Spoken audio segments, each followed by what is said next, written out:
말씀으로 하나님께 나아가겠습니다.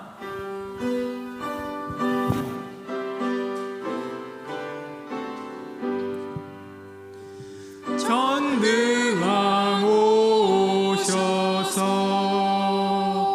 주 이름 찬송케 하옵소서. 영광과 권능의 성부여 오셔서 우리를 다스려 주옵소서. 전능왕 오셔서 전능왕 오셔서 주 이름 찬송케 하옵소서. 영광과 권능의 성부여 오셔서 우리를 다스려 주옵소서.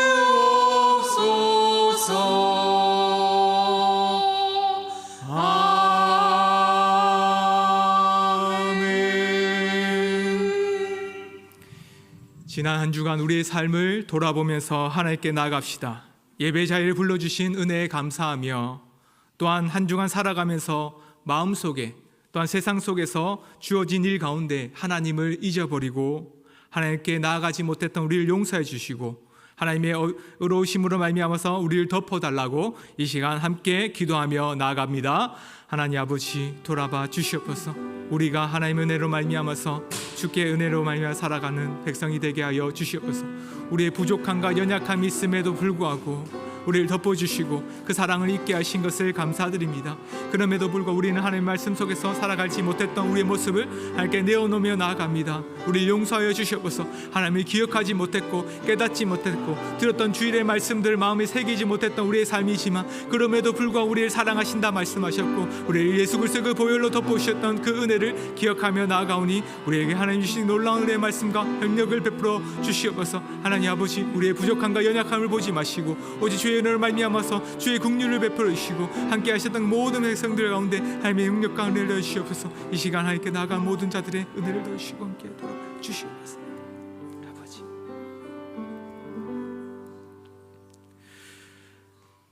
살아계신 아버지 하나님 은혜의 시간을 감사드립니다. 오늘도 우리에게 주의 긍휼을 베풀어 주시옵소서. 오직 예수 그리스도의 보혈을 의지하며 또한 주의 거룩한 옷을 덧입으며 나아가오니 예배에 합당한 자로 불러주시고 또한 예배에 합당한 자로 설 수 있도록 함께하여 주시옵소서. 오늘 그리스도의 몸된 교회로 나아가오니 우리를 받아 주시옵소서. 주의 권능으로 덧입혀 주시옵고 주의 영광으로 말미암아서 하나님의 교회를 빛난 교회가 될 수 있도록 함께하여 주시옵소서. 감사합니다. 예수 그리스도의 이름으로 기원 드리옵나이다. 아멘. 함께 신앙 고백하겠습니다. 나는 전능하신 아버지 하나님 천지의 창조주를 믿습니다. 나는 그의 대신 우주 예수 그리스도를 믿습니다.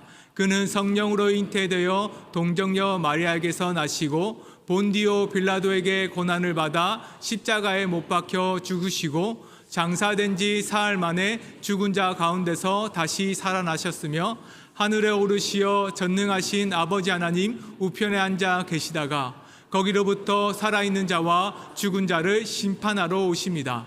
나는 성령을 믿으며 거룩한 공교회와 성도의 교제와 죄를 용서받는 것과 몸의 부활과 영생을 믿습니다. 아멘.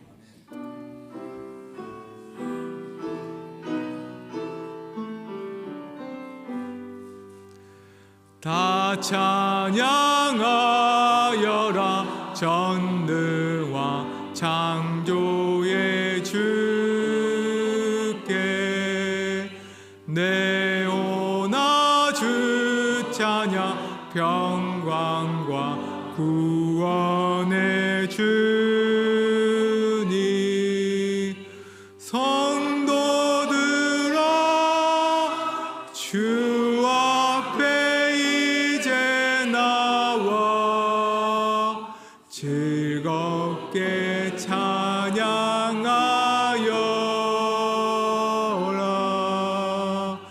다 찬양하여라. 놀라운 만유의 주께 포근한 날개미 늘 품어 주시는 주님. 성도들아, 주님의 뜻 안에서 내 소원 다 이루리라.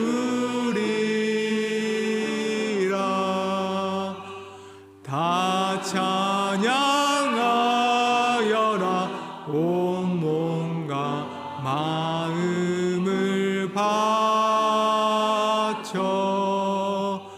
이 세상 만물이 주 앞에 다 나와 찬양.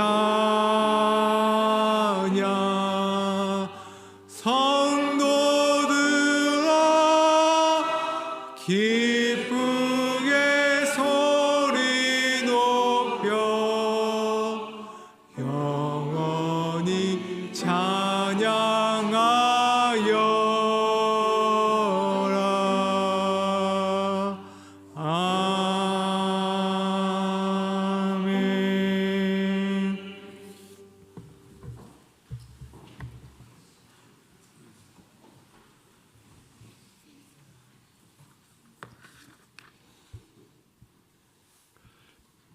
거룩하시고 자비로우신 하나님 아버지, 부족하고 허물 많은 저희를 오늘 또 은혜의 보좌 앞으로 불러주시옵고 예배의 자리로 인도하여 주신 주님 은혜를 감사를 드립니다. 세상 속에서 지치고 상한 심령을 안고 주님 옆에 나왔습니다. 마음으로, 생각으로, 입술로 지은 모든 죄와 허물을 이 시간 주님 앞에 내려놓습니다. 예수 그리스도의 보혈로 깨끗하게 씻어 주시옵소서. 정결한 마음과 새 영을 허락하여 주시옵소서. 우리의 심령이 주님 앞에 하나님의 자녀로 살아가는 데 부족함이 없도록 은혜 내려주시길 원합니다. 주님, 지금 우리 교회가 여러 갈등과 어려움 가운데 있습니다. 우리의 마음이 흔들 때마다 이 모든 상황을 주님의 크신 손에 올려드립니다. 우리의 안에 남아있는 미움, 원망, 정죄, 다툼이 있는 이 마음들이 하나님께서 긍휼히 여겨주시사 십자가의 사랑으로 서로를 품고 용납하며 사랑으로 품게 하여 주시옵소서. 사람의 생각과 감정이 아니라 성령의 인도하심을 따라 하나 되게 하여 주시옵고 모든 일이 주님의 질서 가운데서 편안히 이루어지게 하여 주시옵소서. 어떤 상황 속에서도 교회가 흔들리지 않게 하여 주시옵고 주님의 몸된 공동체로 굳건히 서게 하여 주시옵소서. 또한 재개발 조합과의 보상 문제로 법원의 판단 속에 있습니다. 주님께서 모든 과정을 친히 주관하여 주셔서 저희들에게 지혜와 분별력을 더하여 주시옵소서. 억울함을 없도록 공의로 인도하여 주시옵고 필요한 모든 보상이 합당하게 이루어지게 하시며 이 모든 과정 속에서 하나님의 선하신 뜻이 무엇인지 온전히 이루어지게 하여 주시길 원합니다. 거룩하신 아버지 하나님, 하나님께 드리는 예배가 은혜롭게 하여 주시옵소서. 주일 예배, 수요 예배, 새벽기도가 다시 회복되게 하여 주시옵고 신령과 진정으로 드리는 산예배가 되게 하여 주시옵소서. 예배 때마다 성령의 충만함을 부어주시사 우리의 찬양 가운데 은혜가 흐르게 하여 주시옵고 말씀이 서로 살아 역사하여 하나님을 깊이 만나게 하시며 기도의 불이 다시 뜨겁게 하여 주시옵소서. 앞으로 진행되는 담임 목사 청빙의 모든 과정 위에도 주님의 뜻이 분명히 드러나게 하여 주셨길 원합니다. 하나님의 마음에 합한 목자를 세워 주시었고 사랑과 말씀과 기도로 양떼를 바르게 인도할 귀한 종을 예비하여 주시옵소서. 오늘 또 말씀을 전하시는 목사님 성령의 감동과 능력을 더하여 주셔서 생명의 말씀이 선포되게 하여 주시었고 듣는 저희들 마음의 문을 열어 하나님의 뜻을 깨달아 위로와 새 힘을 얻게 하여 주시옵소서. 거룩하신 아버지 하나님, 우리 영광교회가 연로하신 어른들이 많이 있습니다. 하나님 건강케 하여 주시었고 저희들 하나님 나라에 갈 때까지 강건하게 이 세상 살다가 하나님을 찬양하며 살아갈 수 있는 저희들 하나님께서 인도하여 주시옵소서. 이 시간 드리는 모든 예배를 주님 앞에 드립니다. 주님 홀로 영광 찬양 받아 주시옵소서. 예수 그리스도 이름으로 기도드리옵나이다.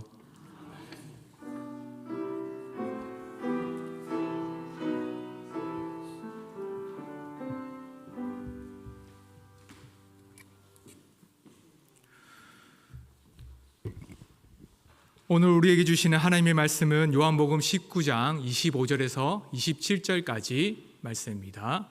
요한복음 19장 25절에서 27절 말씀, 하나님의 말씀을 들으십시오. 예수의 십자가 곁에는 그의 어머니와 이모와 글로바의 아내 마리아와 막달리아 마리아가 섰는지라. 예수께서 자기의 어머니와 사랑하시는 제자가 곁에 서 있는 것을 보시고 자기 어머니께 말씀하시되 여자여 보소서 아들이니이다 하시고 또 그 제자에게 이르시되 보라 내 어머니라 하신대 그때부터 그 제자가 자기 집에 모시니라. 아멘.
아버지 하나님 감사합니다. 우리가 감사함으로 하나님께 나아갑니다. 우리를 구원하시고 우리에게 은혜를 베푸신 하나님을 찬양하며 기쁨으로 나아가오니 우리를 받아 주시옵소서. 찬송 받으시기에 합당하신 하나님 홀로 영광 받아 주시옵소서.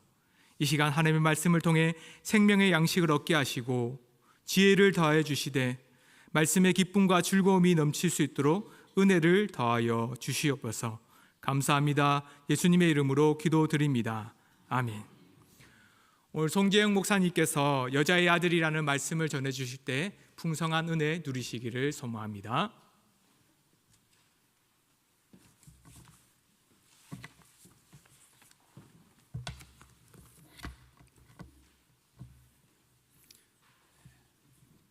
평안하셨습니까? 몇 주가 또 흘렀네요. 또 제가 여러분하고 몇 번을 더 만날 수 있을지는 모르겠지만 다시 뵙게 돼서 반갑습니다. 이 요즘 세대는 설교를 한 30분 넘어가면 지루해 합니다. 저도 보통 설교만 50분씩 했는데 어느샌가 요즘은 짧게 하는 것 같아요. 제 학생들의 상당수는 다 목사들입니다. 대화를 하면서 그런 생각들을 많이 합니다. 진짜 이 시대의 말씀 사역자들과 교회가 말씀에 관심이 있는가? 굉장히 아닐 수도 있겠다라는 생각을 하게 만들 때가 많아요.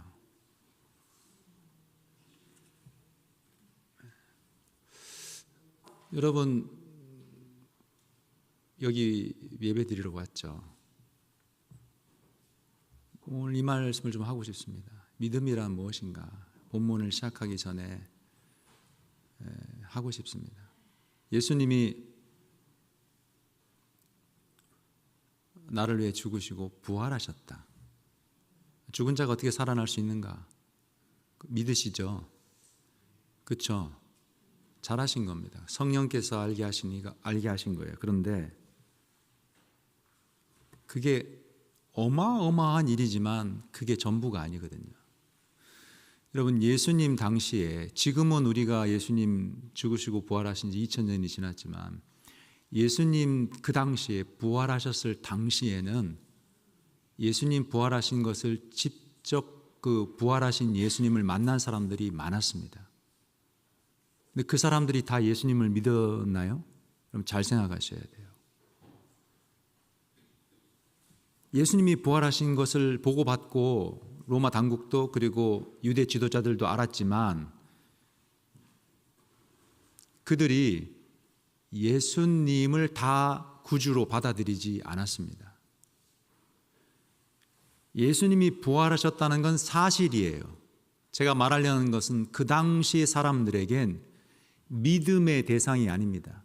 사실로 살아나셨기 때문에 그걸 믿고 말고 할 게 아니라는 거예요.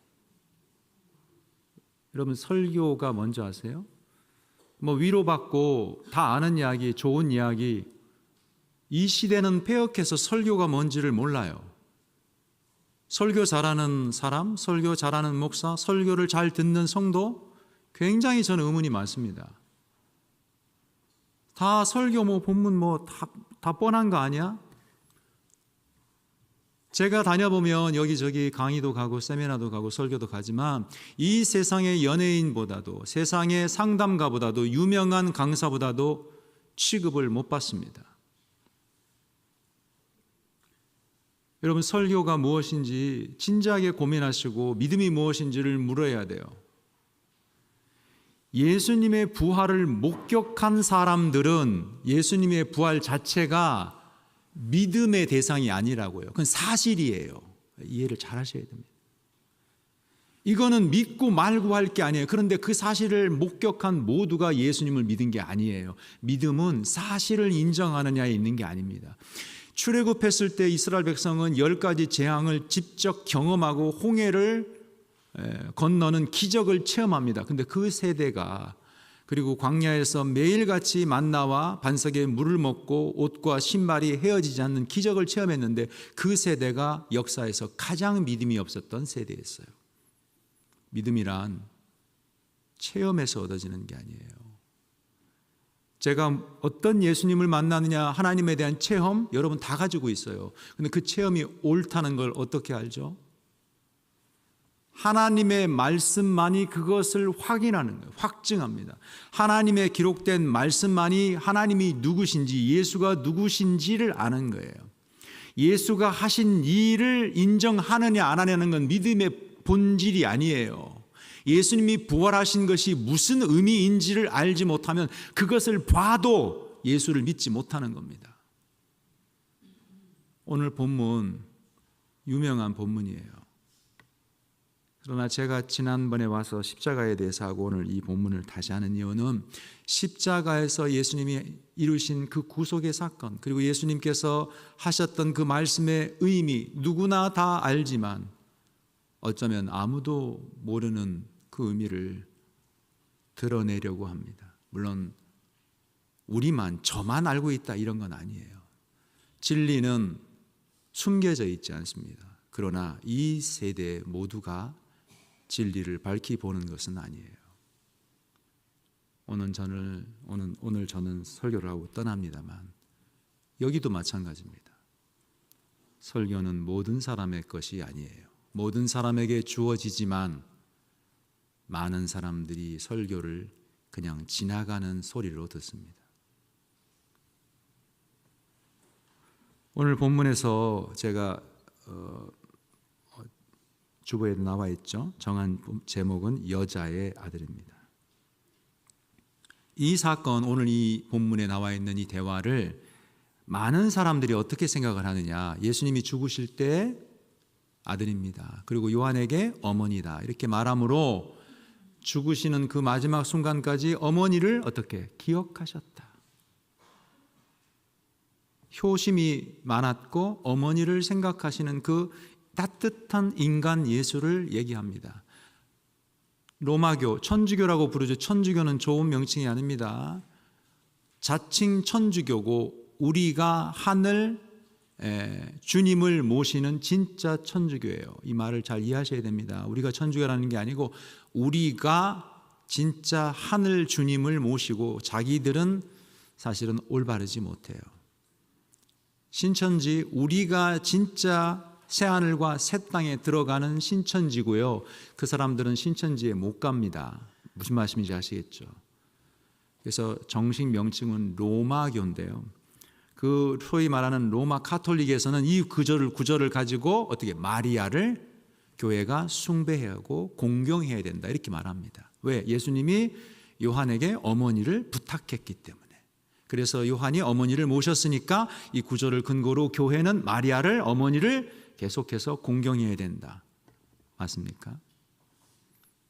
천주교가 하면 무조건 틀린 건가요? 그럼 여러분은 이 구절을 어떻게 이해하고 계시나요? 어머니다. 그러니까 요한이 모셨죠. 그럼 무슨 뜻일까요? 이제 내가 가니까 이제 네 어머니다. 네가 양어머니로 모시든지 아들로서의 역할을 해라. 이런 효에 대한 이야기일까요? 그렇다면 예수님의 육적인 아버지인 요셉은 예수님이 어떻게 하셨을까요? 관심이 없나요? 편애했나요? 어머니만 챙기고 아버지는 십자가에 등장하지 않았으니까 어떻게 되든 상관없는 건가요? 본문은 그런 걸 말하는 게 아니에요. 설교라는 것은요, 본문에 있는 하나님의 계획과 하나님이 누구신지를 드러내는 거예요. 이건 비밀이에요. 놀라운 무슨 영적 의미가 있다 이게 아니라 드러난 비밀입니다. 이 세대 사람들은 목사고 신학생이고 교인이고 간에 어쩌면 본문 말씀에 관심이 없는 세대예요. 제가 이런 걸, 여러분은 안 그렇겠지만 너무너무 많이 느낍니다. 제가 어제도 학생들하고 만나서, 토요일 날 저는 수업이 있습니다만 MT를 다녀왔는데 다 신학생들이고 거기에 장로님, 권사님, 심지어는 목회를 하는 분도 계세요. 벌써 이야기를 들으면서 그런 생각을 합니다. 제 경험과 체험을 얘기하려는 것은 아니지만 이 시대가 하나님 말씀을 어떻게 생각하고 있는가?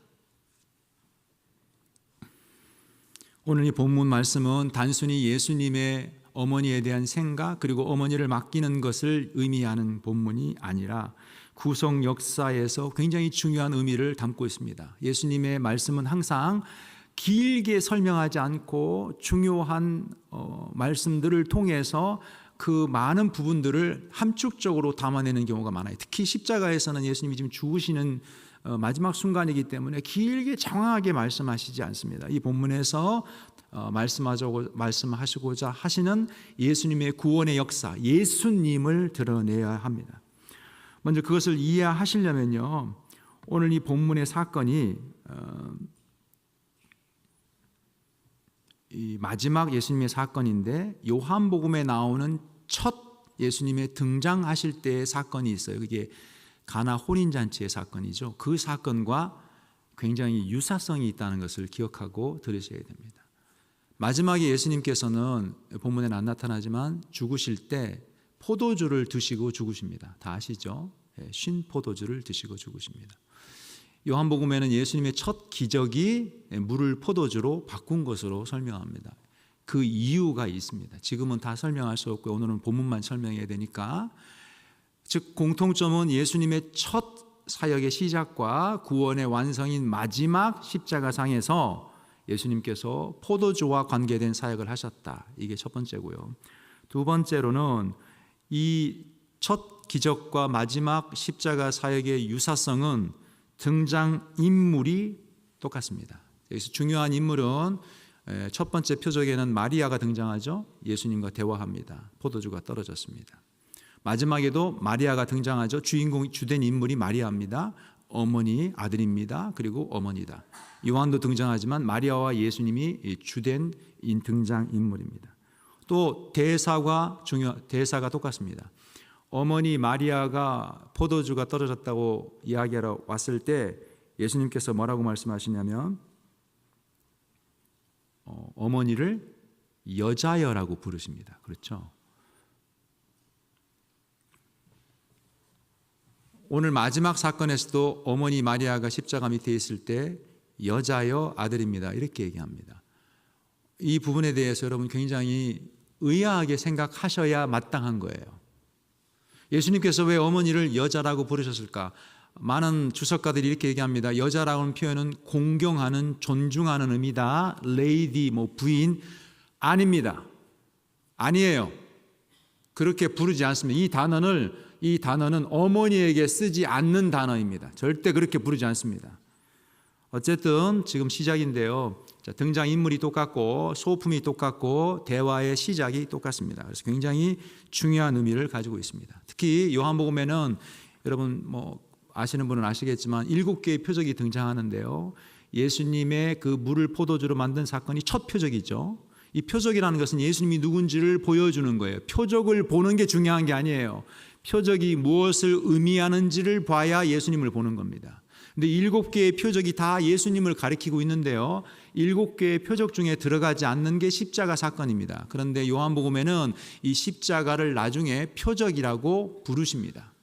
그래서 이 십자가는 7개 표적에 들어가지 않지만 마지막 표적으로서 표적 중에 표적으로 등장합니다. 즉, 첫 번째 표적부터 시작해서 모든 표적이 십자가라는 최종적 표적을 향해 가고 있습니다.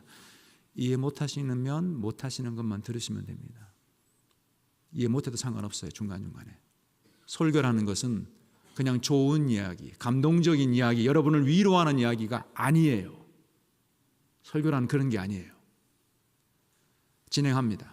그래서 첫 번째 표적에서 마지막 표적까지 연결되어 있는데 그 표적에서 예수님이 마리아라는 등장인물 앞에 여자라고 하면서 대화를 시작하신다. 이게 핵심입니다. 자, 이 마리아를 어머니라고 여자라고 불렀는데 여자라는 단어는 메테르라는 단어예요. 헬라어는 중요하지 않습니다. 그런데 예수님께서 어머니라는 단어는 메테르라는 단어인데 예수님께서 어머니를 여자라고 부르십니다.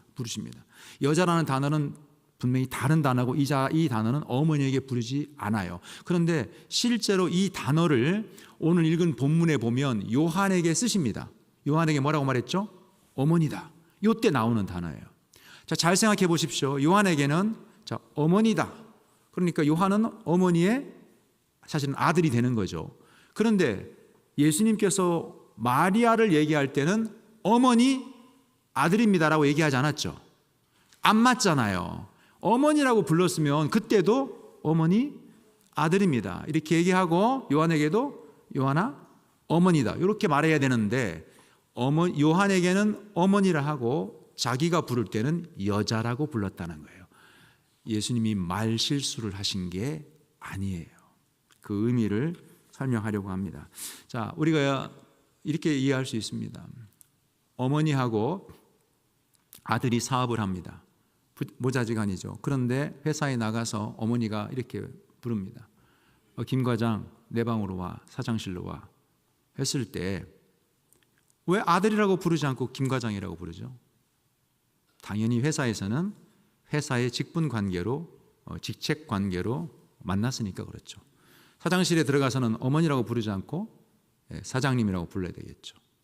다른 사람들과 회의할 때는 그렇게 불러야 됩니다. 그러면 그것이 무엇을 의미하느냐? 앞으로의 이 대화는 이 내용은 회사에 관계된 이야기라는 것을 의미하죠. 우리는 다 그렇게 이해하고 삽니다.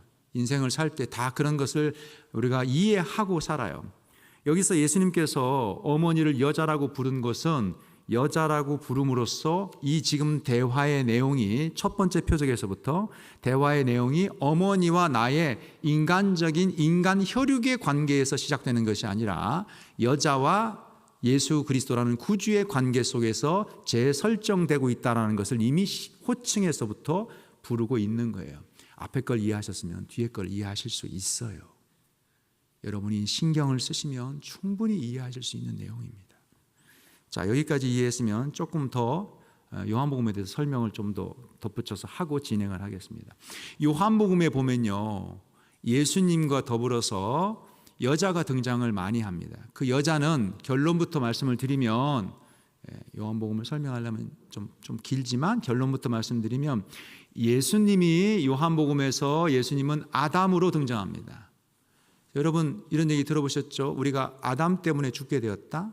그런데 예수님은 두 번째 아담 또는 마지막 아담이 되어서 예수님에 속해서 우리는 구원을 받는다. 모든 인류는 아담 안에서 범죄하고 예수님이라는 두 번째 아담 안에서 구원을 받는 거예요. 예수님은 첫 번째 아담인 우리를 죽게 만든 아담의 회복하는 아담으로 오신 겁니다. 이런 얘기 들어보셨죠? 마찬가지로 요한복음에도 보면 예수님이 아담으로 등장합니다. 이때 아담의 상대편인 하와가 창세기에 등장하듯이 하와와 같은 여인이 등장을 합니다. 이때 여인이 똑같은 인물이 계속 등장하는 게 아니라 인물은 바뀝니다. 그런데 인물이 바뀌어도 대역이 바뀌었을 뿐이지 위치와 상황은 똑같습니다. 자, 맨 마지막에 예수님께서 부활하신 다음에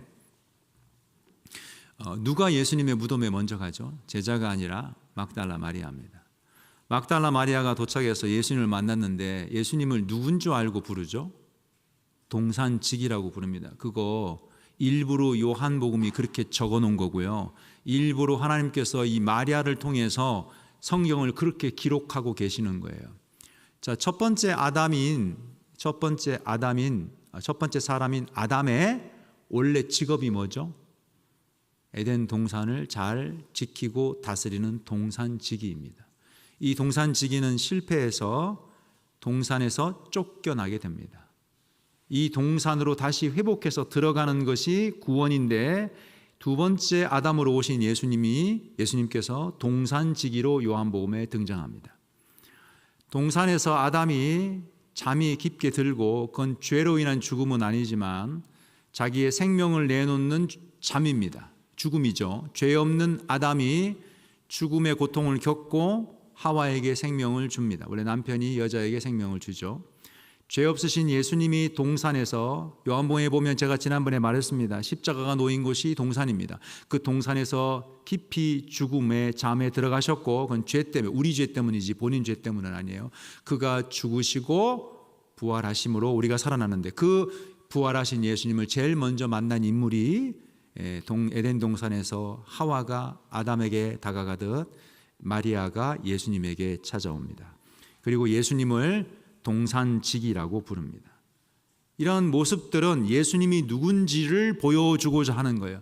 성경은 치밀한 구도와 각본과 하나님의 계획 속에서 1.1핵과 모든 상황들과 모든 대화의 내용들이 정확하게 기록되어 하나님을 이 세상에 분명하게 드러내는 하나님의 말씀이에요.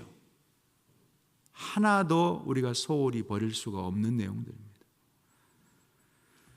두 번째로 수가성의 뒤에서부터 옵니다. 두 번째로 수가성의 우물가에 보면 여인과 대화가 나오죠. 이때도 예수님께서는 아담으로 수가성 우물가 여인은 하와로 등장합니다. 근데 여기서 대화의 내용이 잘 아시듯 남편을 데려오라.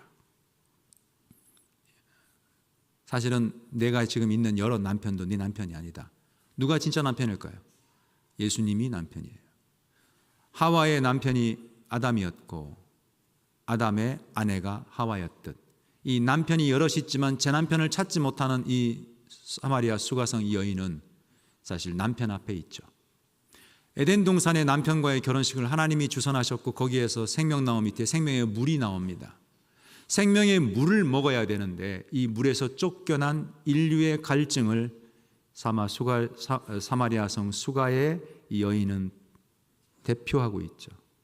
남편 없는 여인이 생명의 물이 없어 갈증을 느끼는 그에게 남편이 와서 내가 주는 물은 영원히 목마르지 않는다는 얘기를 합니다. 이 역시 대화 속에서 예수님은 아담으로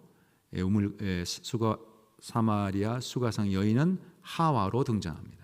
그 사건을 통해 예수님이 누군지를 보여주는 거예요. 새롭게 회복된 아담으로서 어떻게 생명의 물을 되찾아주는 우리의 진짜 남편이 누구인지를 보여줍니다. 그것을 사실 아담이 보여줬는데 아담은 그것을 끝까지 보여주지 못하고 타락했다는 걸 보여줘요. 그러니까 아담은 예수님을 미리 보여주는 사람인데 아담은 실패한 하나님의 형상이었고 예수님은 회복되고 성취하시는 하나님의 온전한 형상이 되시죠. 그리고 다시 맨 첫 번째 장면으로 가보면 예수님과 하와가 등장합니다. 예수님과 마리아가 등장합니다. 이때 예수님은 역시 아담으로 등장하고 마리아는 여기서는 어머니가 아니라 역시 하와로 등장합니다. 이 그림을 보실 수 있어야 돼요. 강의보다 설교가 더 힘든데요. 강의는 좀 편하게 제가 지금 칠판도 쓰고 이렇게 편하게 얘기하는데 설교는 정제돼야 되거든요. 용어나 진행이 탁탁 기차가 정거장에 정확히 도착하는 것처럼 진행돼야 되기 때문에 참 어렵고 딱딱하기도 합니다. 그러나 여러분 잘 생각해 보시면 이 사건들을 통해서 제가 조금 말한 세 가지죠. 원래 이걸 한 편의 설교씩 다 설명을 해야 됩니다만 이 성경이 말하는 방식을 이해하다 보면 지금 마리아와 예수님과의 관계도 마리아라는 어머니와 예수님이 만난 게 아니라 아담의 모습으로 회복된 모습으로 오신 예수님이 여인 즉 하와의 모습으로 마리아를 대하고 있다는 것을 기억하셔야 돼요. 아담과 하와가 에덴 동산에서 결혼을 하죠. 그래서 에덴 동산은 사실은 결혼식장입니다. 그렇죠? 그리고 에덴 동산은 사실 예수님이 아담이 거기서 죽음의 고통을 맛보았으니 장례식이기도 하죠. 요한복음에 보면 첫 번째는 결혼식 그리고 예수님의 마지막 무덤 장례식으로 끝납니다. 그것이 사실은 에덴 동산에서 다 함께 벌어졌던 사건이에요. 여러분 결혼식장에서 아내와 남편이 만나죠. 그때 피를 주어서 하와가 생명을 얻습니다. 하와의 모습으로 등장한 마리아가 결혼식장에서 예수님에게 여쭤봅니다. 포도주가 떨어졌습니다. 여러분 잘 아시다시피 요한복음에서 이 포도주는 무슨 포도주, 뭘 상징하죠? 예수님의 피를 상징합니다. 그건 다 아시는 내용이에요. 뒤에 가면 다 나옵니다.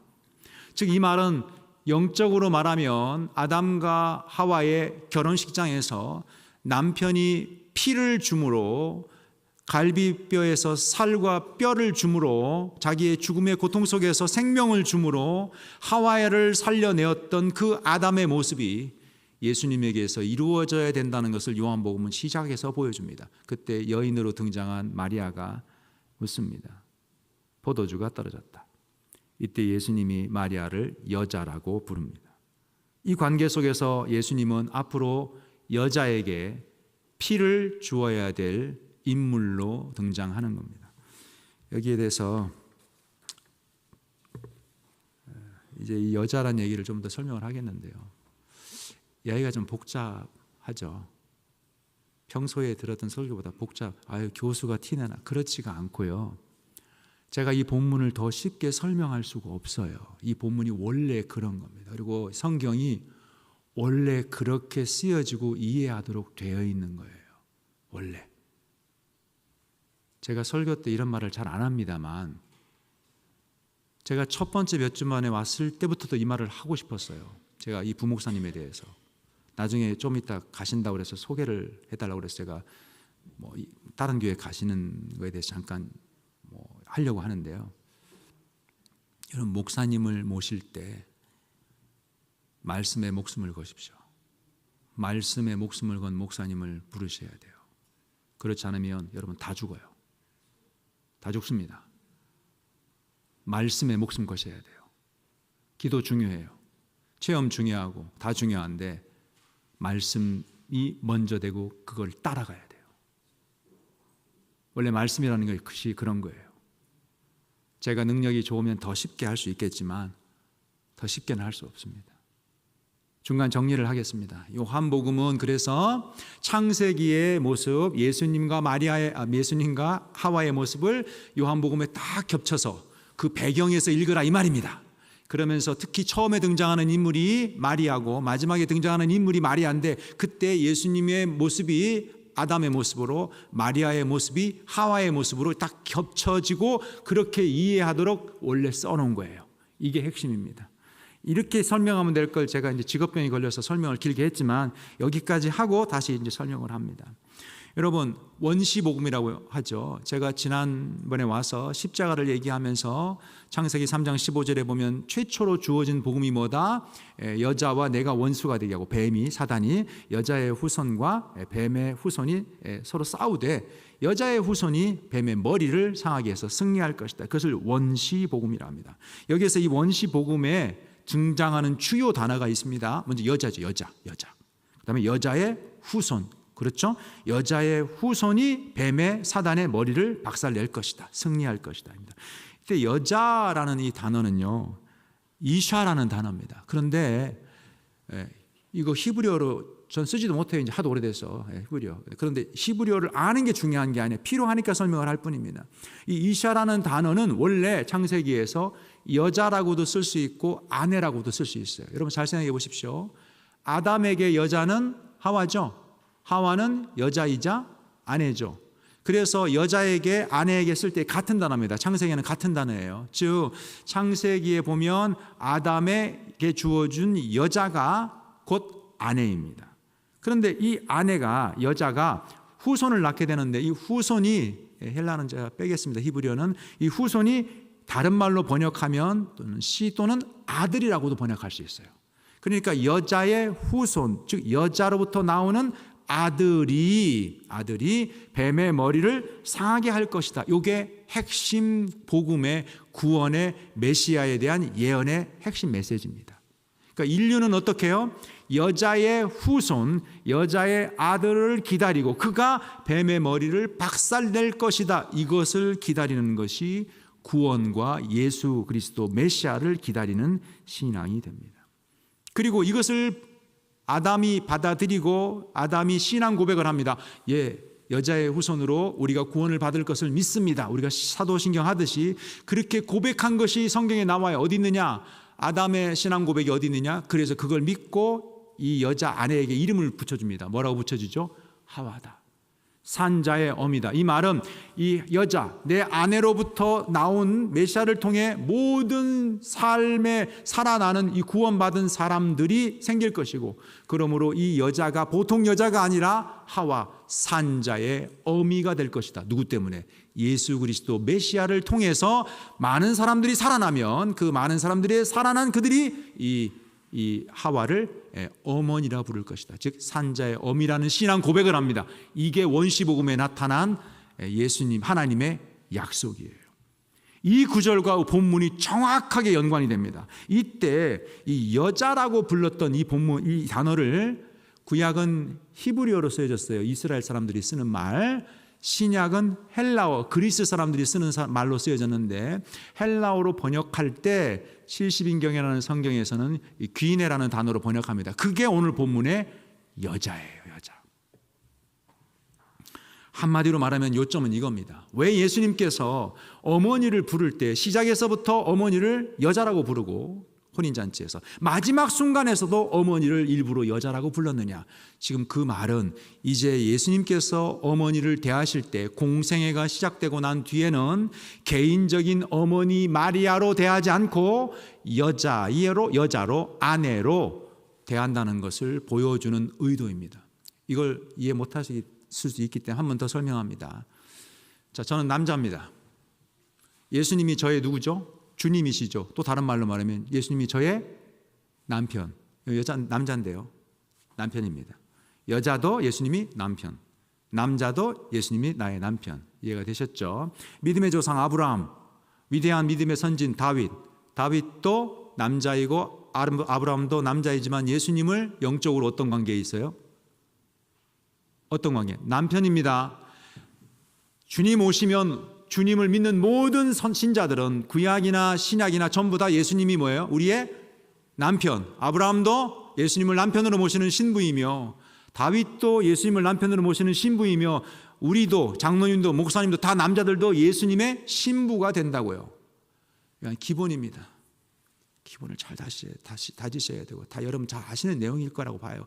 혹시 모르시는 분이 계실까 봐. 자, 그러면 마리아를 얘기합니다. 마리아는 죄가 없나요?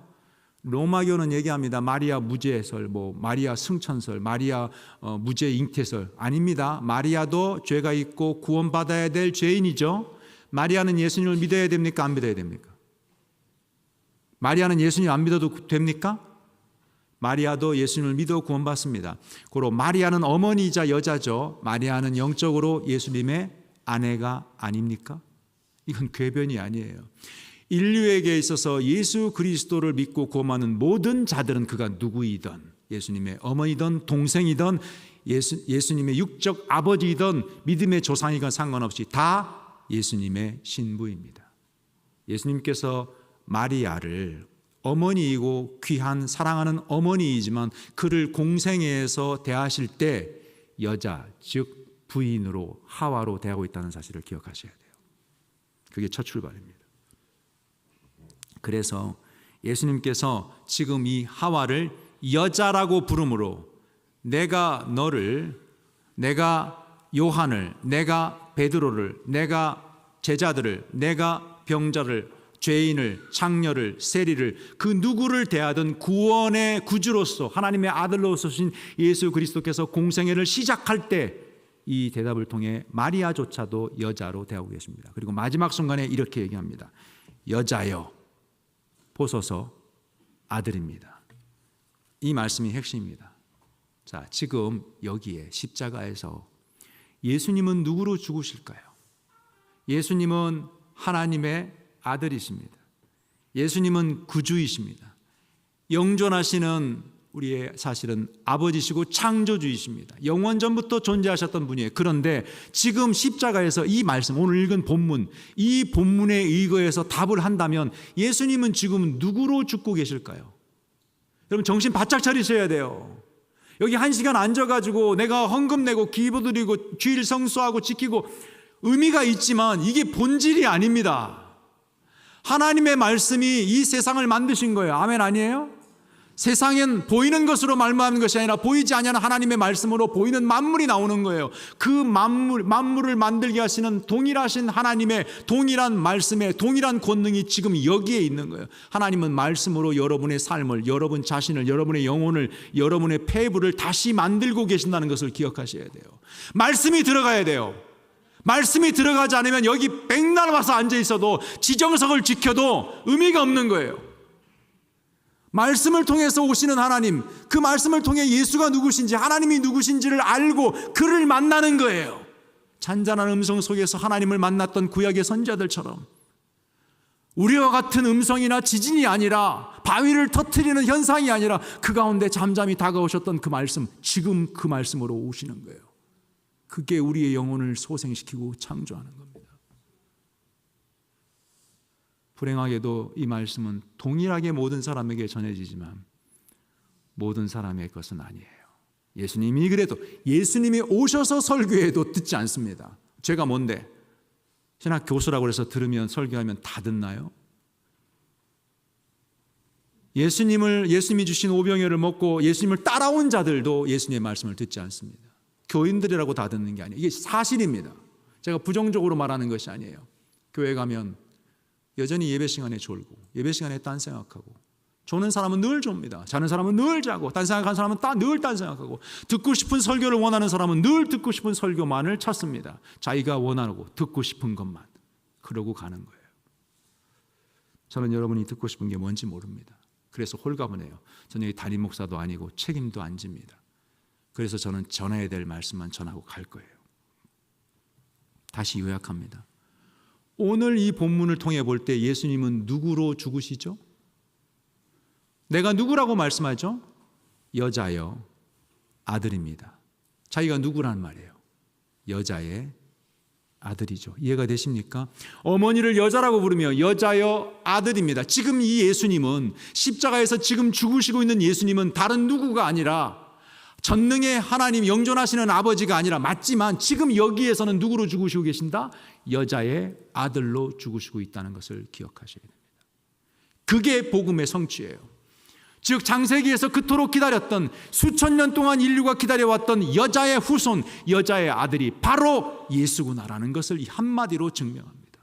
지금 예수님께서는 지금 십자가의 죽음 속에서 내가 창세기에서 그토록 기다렸고 인류에게 주어졌던 복음의 약속, 즉 내가 메시아를 보내줄 것인데 그가 여자의 후손으로 올 것이다. 하늘에서 뚝 떨어지지 않고, 전능의 하나님이 짠 멋있지 날 봐라 이렇게 나타나지 않고 여자의 아들로 올 것이다. 온갖 비참함과 온갖 모욕을 겪고 어린아이로 인간의 나약한 모습으로 와서 그가 삶을 살아서 그가 정한 때에 여자의 아들로 오신 그가 너희의 구원을 위해 죽을 것이다. 상상할 수 없는 거예요. 어떻게 사람의 씨가, 사람의 아들이, 사람의 후손이 어떻게 하나님이면 우리를 구원할 수 있단 말인가? 저 마리아의 아들이 어떻게 온 인류를, 유대인들이 볼 때 말도 안 되는 얘기 같고 로마인들이 볼 때 비웃고 헬라인들이 볼 때는 조롱거리죠. 그가 어떻게 우리의 구원자가 되느냐? 그런 예수님 그렇게 말씀하십니다. 아담과 하와에게 주었던 그 복음의 약속을 내가 지키고 있다. 아니, 하나님께서 나를 통해 이루고 계신다. 내가 여자의 아들이다. 그게 핵심입니다. 에덴 동산에서는 아담과 하와가 아내죠. 아내가 앞으로 산자의 어머니가 됩니다. 그런데 요한복음에서는 어머니 마리아가 아내가 됩니다. 여자라는 말이 아내라는 뜻이에요, 원래. 그러니까 아담과 하와처럼 이 관계 속에서 어머니를 영적 아내로서 부르고 있으며, 어머니 여자의 후손으로 오신 예수님이 어떻게 남편으로 인류를 구원하시는지를 봅니다. 여기서 두 번째 말씀으로 넘어가겠습니다. 시간이 많이 지나가서 두 번째 것은 간략하게 하겠습니다. 예수님께서 이 말씀을 하시는 것으로 끝낸 게 아니라 요한에게 이렇게 얘기합니다. 어머니다. 사실 보소서 어머니 여자 아들입니다. 얘기할 때 이것이 중의적이에요. 이중적이라는 뜻이에요. 뜻이. 자, 사실 거기서 많은 분들이 이렇게 생각합니다. 보소서 아들입니다. 그리고 요한에게 어머니다 이렇게 얘기했으니까 보소서 아들입니다 할 때 그 아들이 누구를 가리키는 것이냐? 요한을 가리킨다고 생각을 하는 사람들이 있어요. 그러나 그렇지 않습니다. 조금 전에 설교했듯이 먼저 아들은 진짜 아들인 예수님입니다. 마리아의 몸을 빌어서 태어나신 아들이죠. 그러니까 예수님이 아들이에요. 그런데 아들 보소서 아들입니다 해놓고 사실은 예수님만 가리키는 게 아니라 요한도 가리킨다는 것이 뒤에 확인이 되죠. 왜? 요한에게 뭐라고 말하죠? 어머니다 이렇게 말하죠. 그러니까 요한도 아들인 거예요. 엄격히 말하면 예수님은 친아들, 몸을 입고 왔으니까 누굽니까? 요한은 양아들이 되는 거죠. 예수님께서 일부러 이렇게 애매하게 설명을 합니다. 보십시오, 아들입니다. 내가 여자의 아들로 죽지만 나 혼자 죽는 것이 아니라 요한 이도 아들입니다. 그리고 요한에게 이 마리아가 어머니다 이렇게 말합니다. 그 이유가 뭘까요?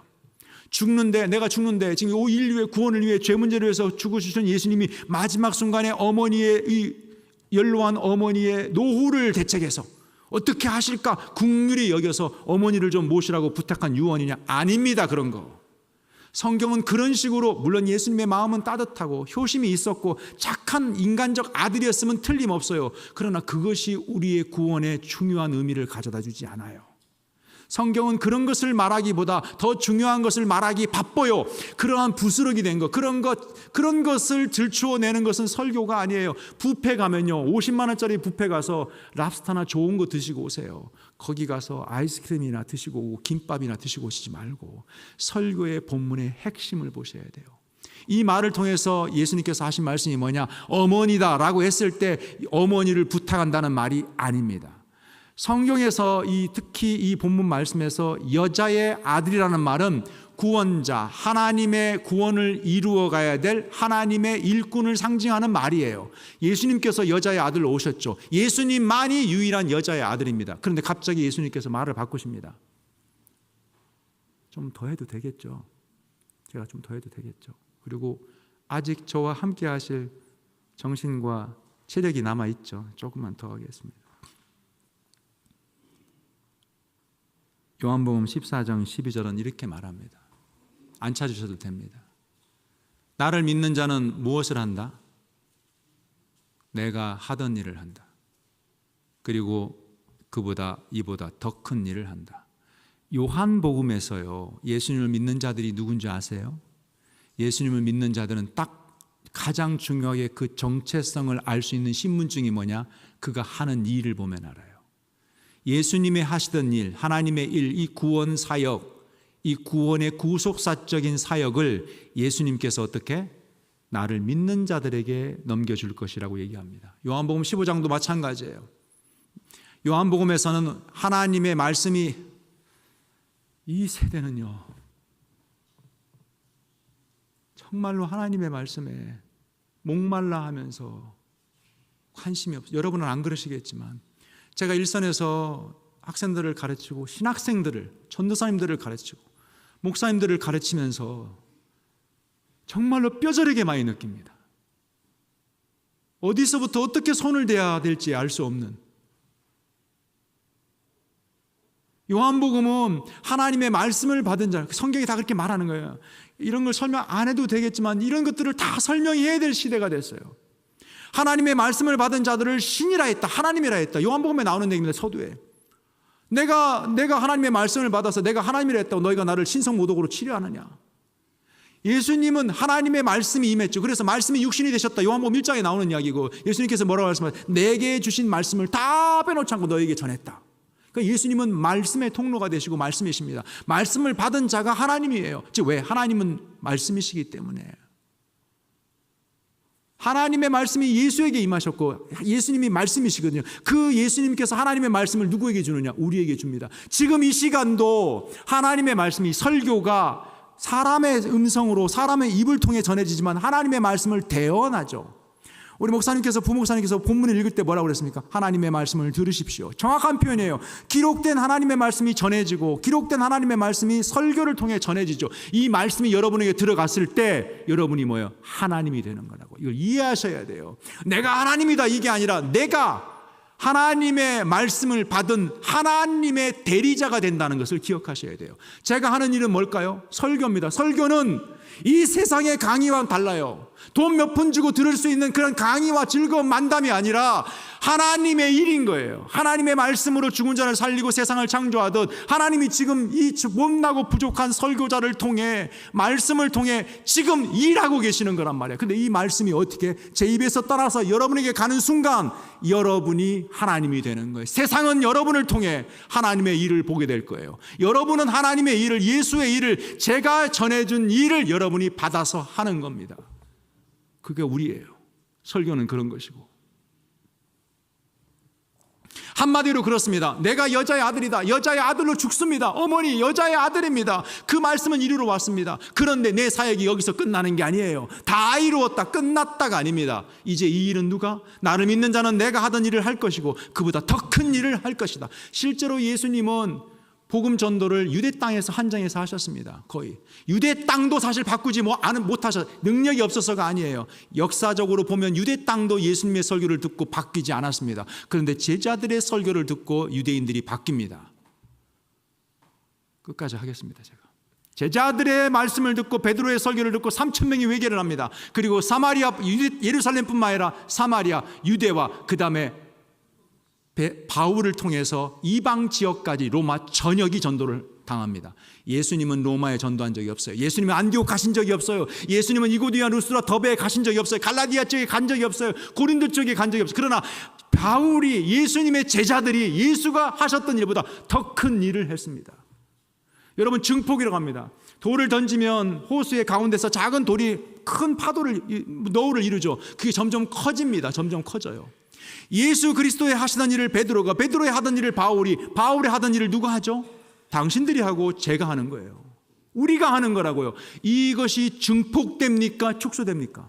증폭되죠. 여러분은 베드로와 바울보다 더 큰 일을 해야 되도록 하도록 하나님께 작정받은 사람이라고요. 그걸 성경이 뭐라고 말하느냐? 요하나 어머니다. 요한은 요한복음에서 사랑하는 제자로 등장합니다. 즉 하나님 예수님의 사랑을 받은 자.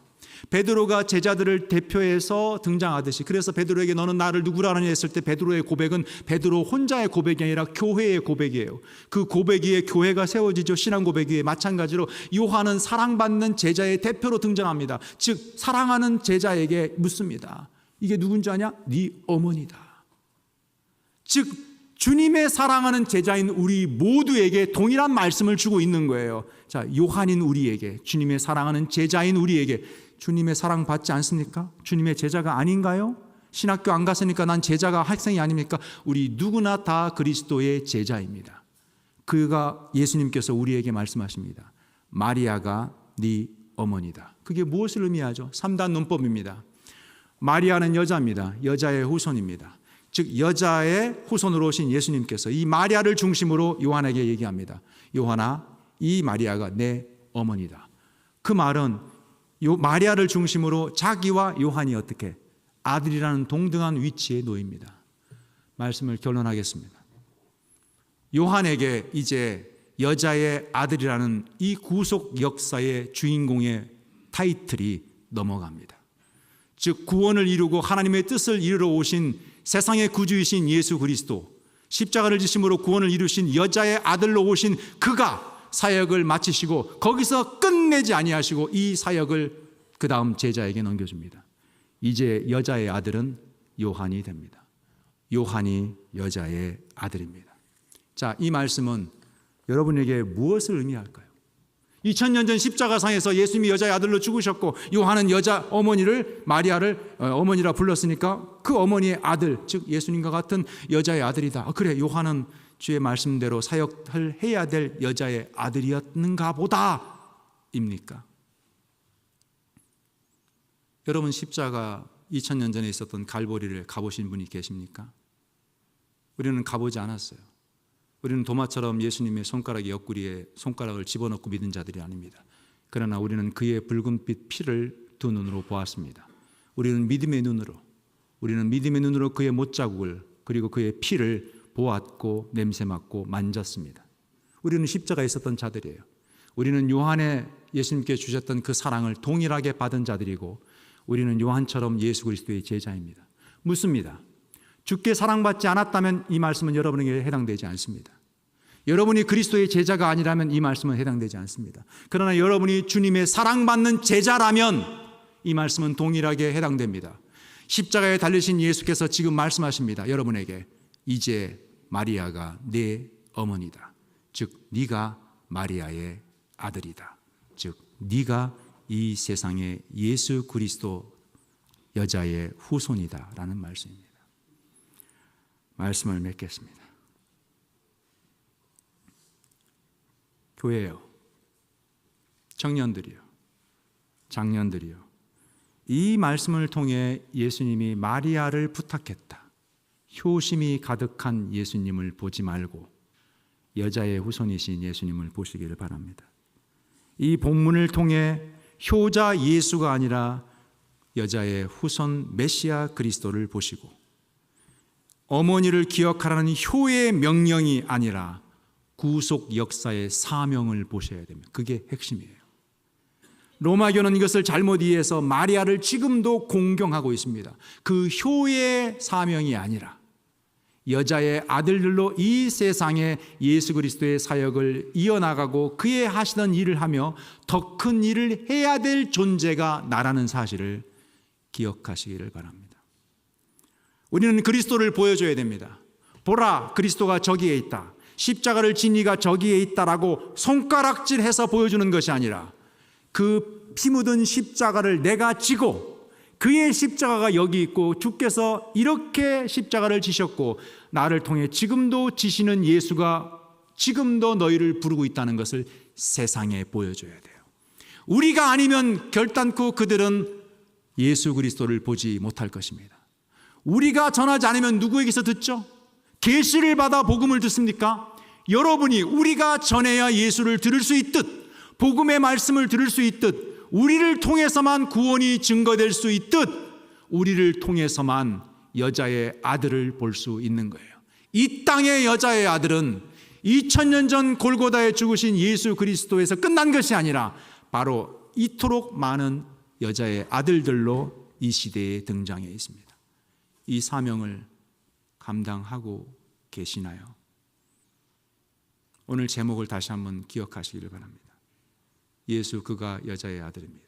동시에 내가 여자의 아들입니다. 그리스도를 여자의 아들을 이 세대에 이 패역한 시대에 드러내는 여자의 아들들이 되시기를 간절히 바랍니다. 기도하겠습니다. 주님 감사합니다. 여자의 아들로 오신 주님, 그래서 원시 복음을 성취하신 주님의 그 놀라운 은혜와 하나님의 구원의 성취에 감격합니다. 이제 여자의 아들이신 예수 그리스도의 사역이 십자가상에서 2000전에 끝난 것이 아니라 지금도 우리의 삶을 통해 계속되고 있음을 봅니다. 요한만이 아니라 우리가 여자의 아들들입니다. 우리를 통하여 이 시대에 여자의 아들이 하셨던 그 일을, 아니 그보다 더 큰 일을 이 땅 광주에서 행하여 주시옵소서. 감사를 드리며 여자의 아들 되신 예수님의 이름으로 기도합니다. 아멘.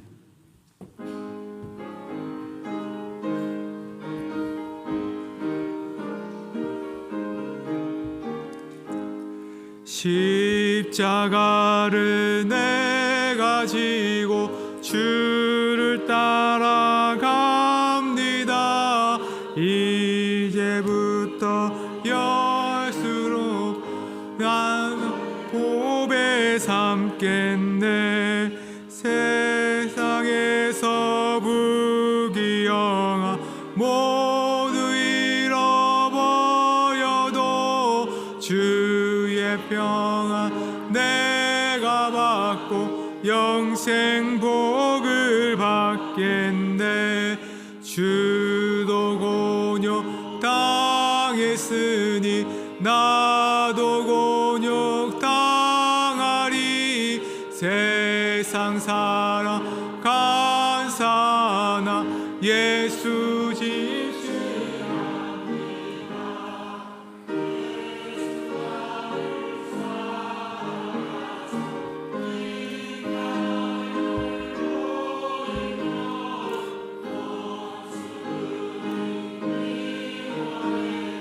염려할 것 없겠네. 내가 핍박 당할 때에 주의 품에 안기고 세상 고통 당할수록 많은 위로 받겠네. 주가 주신 기쁨 외에 기뻐할 것 무엇냐. 주가 나를 나를 사랑하니 기뻐할 것뿐일세. 아멘.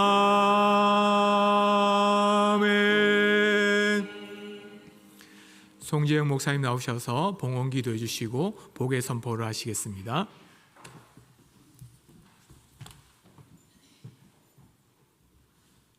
모든 것이 주께로부터 왔습니다. 만물의 주인 되신 주님, 우리가 무엇을 주께 드려 주를 더 부욕해 할 수 있겠나이까?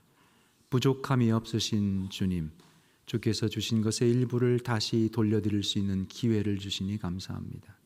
주의 거룩한 사역에, 주의 거룩한 일에 물질로 동참할 수 있는 기회를 주시니 감사합니다.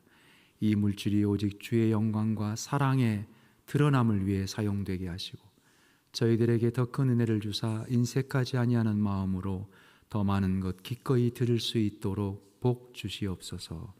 감사를 드리며 예수님의 이름으로 기도합니다. 아멘. 손을 들고 승천하신 예수님 대제사장 되신 예수님을 통한 삼위 하나님의 복 주심을 선포합니다. 주 예수 그리스도의 은혜와 하나님 아버지의 사랑과 성령님의 교통이 여기 고개 숙인 무리들의 머리 위에 영원토록 있노라. 아멘.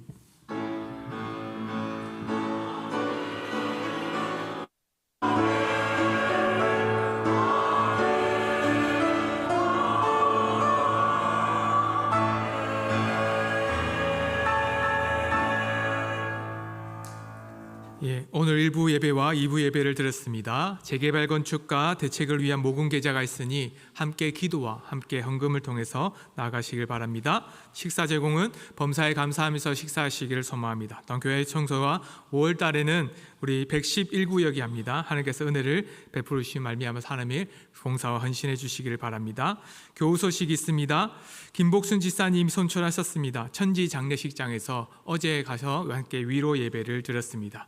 광고 주보에 광고 없는 것을 광고 있는데요. 다른 것이 아니라 새벽 기도가 있습니다. 새벽 기도 가운데 장로님께서 인도해 주실 것입니다. 이렇게 앞에 보시면 월요일부터 해서 토요일까지 장로님께서 인도해 주실 거니까 함께 나오셔서 기도하고 하나님을 위해서 나아가기를 소망합니다. 또한 수요 기도에는 윤병호 목사님께서 오셔서 말씀을 전해 주시겠습니다. 수요 기도에 광고가 없는 것을 참고하셔서 앞에 보시고 꼭 보시고 함께 수요 기도에 함께 해 주시길 바랍니다. 마지막 광고입니다. 제가 오늘까지 하나님의 은혜 가운데 그 사역을 마무리하고 또 하나문 관계로 이동하게 됩니다. 하나님께서 함께 해주시니 감사드립니다. 제가 인사를 먼저 드리면 많이 부족하고 연약한 부분이 많았는데 참아주시고 기다려주신 거 감사드리고 또한 제가 보니까 한 8년 반 동안 제가 섬겼더라고요. 그래서 오랜 시간 동안 섬겼지만 많은 것을 하지 못했던 것에도 미안함과 죄송함이 있습니다. 그리고 끝까지 하지 못해서 이 어려운 시간들 동안 제가 많은 것을 같이 하지 못해서 죄송하고 그것을 좀 이해해 주셨으면 감사하겠습니다. 이렇게 마무리하도록 하겠습니다. 우리 다 같이 일어서서 해외 찬송하고 제가 잠깐 좀 기도 한번 했으면 좋겠습니다. 같이 축복합니다. 이렇게 찬양하겠습니다.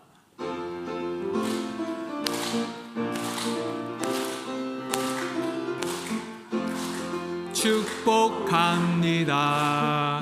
주님의 이름으로 축복합니다. 주님의 사랑으로 이곳에 모인 주의 거룩한 자녀에게 주님의 기쁨과 주님의 사랑이 충만하게